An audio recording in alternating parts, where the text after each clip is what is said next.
Kita beralih ke sorotan lain, Saudara. Ketua KPU Jakarta Wahyu Dinata menyebut KPU siap menghadapi gugatan sengketa hasil pilkada yang diajukan ke Mahkamah Konstitusi.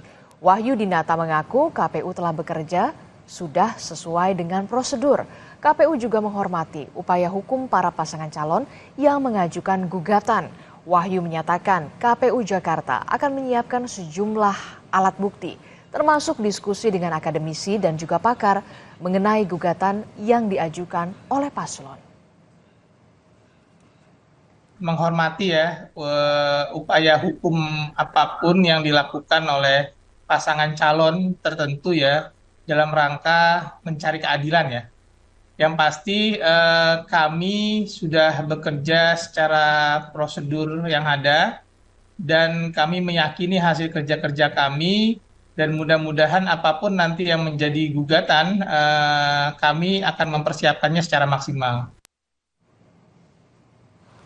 Sementara itu, Mahkamah Konstitusi menerima lebih dari 200 permohonan sengketa pilkada hingga Selasa malam. Permohonan pengajuan sengketa pilkada sebanyak 222 perkara.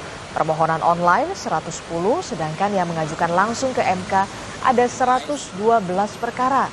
Sesuai dengan Undang-Undang Nomor 10 Tahun 2016, syarat untuk mengajukan gugatan pilkada ke Mahkamah Konstitusi meliputi peserta pemilihan mengajukan permohonan kepada MK paling lambat 3 hari kerja sejak diumumkan penetapan perolehan suara hasil pemilihan. Permohonan yang online 110, ya bro, 112 yang offline. Ya Mbak Nah. Baik, kalau untuk besok kan Pak, ini ada beberapa wilayah yang terakhir begitu, termasuk DKI Jakarta begitu. Selain dari DKI Jakarta ada beberapa daerah lain sih untuk yang... Kalau kami tidak punya data, jadi kita menunggu saja.